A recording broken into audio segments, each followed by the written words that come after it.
Hey everyone, and welcome back. The world's still kind of reeling from Trump's, unexpected comeback, Yeah.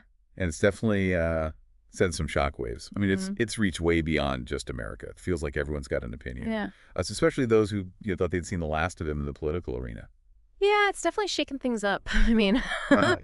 that's for sure. And you can see why people are struggling to, make sense of it all. Like, I think the prevailing narrative right now is that this was just like a massive swing to the right.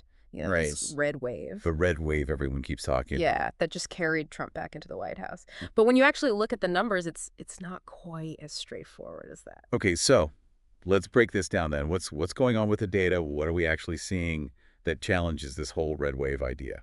Okay, so what's really interesting is that Trump's total vote count, it actually stayed pretty consistent compared to 2020. Oh, really? Yeah, like he's projected to land somewhere around like the same 74 million votes he got back then. Wow. What really made the difference was this significant drop in votes for the Democrats. Like Harris is projected to end up somewhere around 71 million, which is, way less than the 81 million that Biden got. So it's not that Republicans get way more support, it's that Democrats lost a lot of support. Exactly, yeah. It's more of a collapse for the Democrats than like a surge in Republican support. That's a really interesting distinction. Mhm. So what led to this decline then? What are the factors that played into this? Well, there are a few things going on here, I Yeah. think. First, the Biden-Harris administration had a serious popularity problem. Right. Biden, was seen as kind of losing his grip a little bit, Yeah. and that sort of sense of decline under his leadership. It kind of carried over to Harris. Voters just didn't really see her as offering a fresh vision or a real change. Right. It was kind of like more of the same. Hmm. And that doesn't really get people excited. Exactly. And there was this feeling that both of them were kind of out of touch with, the everyday struggles of working class people. Hmm. Like, remember that whole thing where Harris suggested like price controls on food as a way to deal with inflation? Oh, yeah. I remember that. She got slapped down by her own party pretty quickly, and it just reinforced this idea that she wasn't really connected to like, the realities of everyday life for a lot of people. It definitely felt out of touch. Yeah. Speaking of out of touch, though, the economy was a huge concern for a lot of voters. Oh, absolutely. Yeah. Yeah. The source we're looking at, it really highlights how Biden seemed to kind of backpedal on his campaign promises to address economic inequality. Yeah, he was going to, take on the billionaires and rebuild the working class, Yeah. but that kind of faded away. Exactly. It's like there was this disconnect between like the campaign rhetoric and the reality of the policies that he was actually enacting. So it wasn't matching up with what he said he was going to do. Right. And that disconnect really played into the economic anxieties that a lot of voters were already feeling. The source points out that like 4 in 10 people listed the economy as their top issue, but their definition of the economy was really different from the kind of abstract metrics that the Democrats were using. Okay. They were dealing with rising costs of living, stagnant wages, job insecurity, like these really like bread and butter issues that Yeah. just weren't being It addressed. sounds like they were speaking two different languages almost. Yeah, it's like they weren't on the same page. So we've got this economic anxiety fueling voter dissatisfaction. Was there anything else that contributed to this decline in support for Democrats? Yeah, one thing that really stood out was Biden's unwavering support for Israel. I think it alienated a significant portion of Arab, Muslim, and progressive voters. Oh, okay. There's a really compelling example from the source about Dearborn, Michigan, Okay. which is a city with a really large Arab population. Unofficial results from there show a significant swing away from Harris and towards both Trump and the Green Party candidate Jill Stein, who was running on an anti-war platform. So Biden's stance on the whole Israeli-Palestinian conflict really pushed some voters away. It definitely hit a nerve. Yeah. Yeah, it seems like there are some cracks starting to appear in that traditional Democrat coalition. Yeah, the source talked about their support base fracturing a little bit. Right. The traditional Democrat coalition that's always relied on identity politics and appealing to all these different interest groups, it's Yeah. showing some signs of crumbling, I think. They saw a decline in support from Black voters, particularly Black men, despite, their efforts to try and mobilize that demographic. Wow. And what might surprise you is that Trump actually made some gains with Latino voters in the Texas-Mexico border area. Really? Yeah, which is likely due to his, divisive rhetoric on immigration. So a lot of these issues and anxieties were already simmering under the surface, and Trump was able to tap into them. Yeah, absolutely. How did he manage to capitalize on all of this to secure this victory? Well, it seems like he played his cards pretty well. He What? tapped into those existing anxieties, especially around the economy, like his whole Make America Great Again slogan. Right.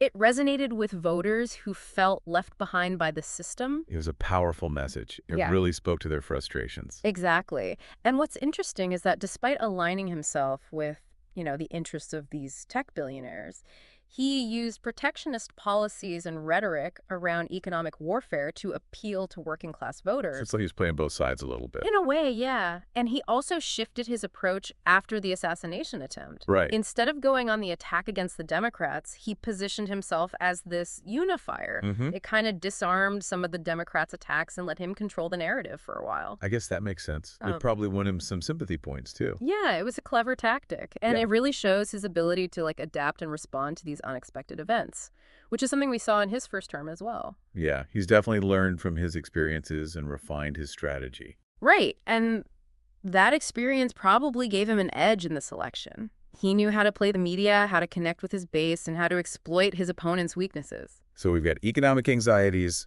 foreign policy controversies, and a fracturing coalition. That's a lot for any party to deal with. It's definitely a challenging landscape for sure, and it's clear that the Democrats weren't quite prepared for it. This election is fascinating, and it's clear that there's way more to unpack here. We're going to delve deeper into the global context and the implications of Trump's return after a short break, so stay tuned. It's funny, as we're talking about all of this, it really strikes me how this election kind of fits into the broader global political landscape. Like, we're seeing this trend of center-left parties really struggling to stay relevant, and the U.S. is definitely not alone in this. So this isn't just an American thing. Are there other examples of this happening around the world?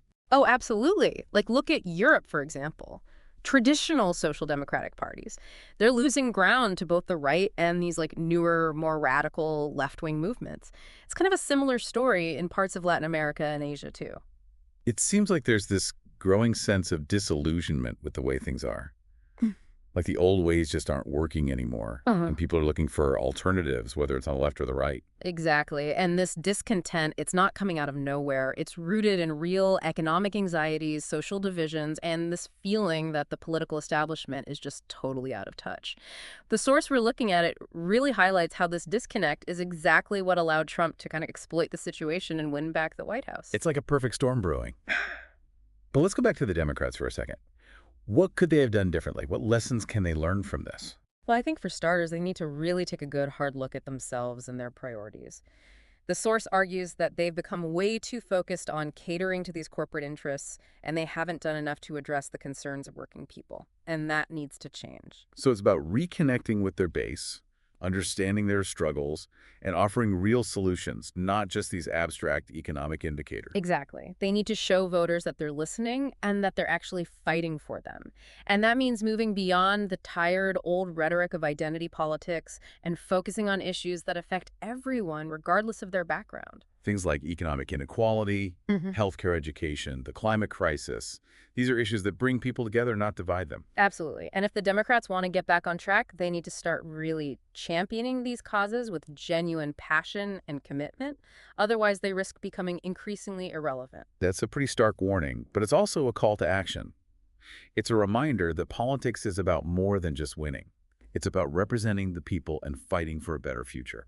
I couldn't agree more. And this election, with all its surprises and controversies, it's a wake-up call for all of us. It's a reminder that we can't take democracy for granted and that we all have a role to play in shaping the future. Powerful stuff. It really makes you think about the choices we make, the leaders we support, and the world we're creating. But we've talked a lot about the Democrats. There's another elephant in the room, or I guess we should say elephant back in the White House.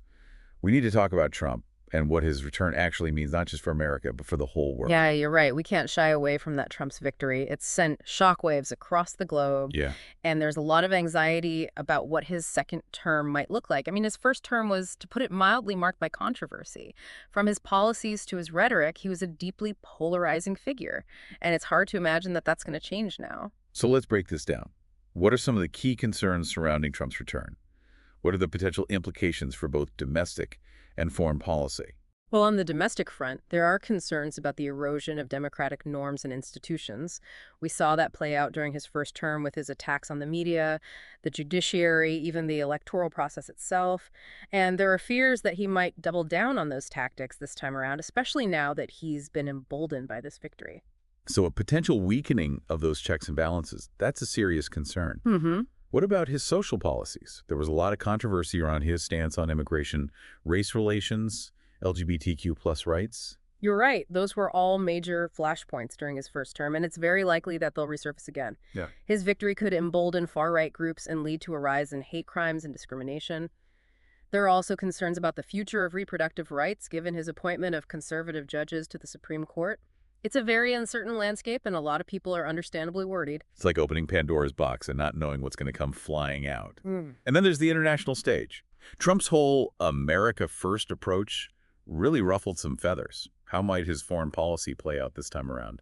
That's a big question, and there's a lot of speculation. Some analysts think he might take a more isolationist approach, withdrawing from international agreements and organizations. Others think he might actually be even more assertive, pursuing a really aggressive foreign policy that could lead to increased tensions with other countries. So it could swing from isolationism to aggression. That's a pretty wide range of possibilities. What about his relationships with specific countries? There's a lot of talk about his dealings with Russia and China, North Korea. Yeah, those relationships will definitely be under the microscope. His approach to Russia was particularly controversial, and there are still questions about whether he'll continue to be friendly with Putin. His trade war with China had significant global repercussions, too.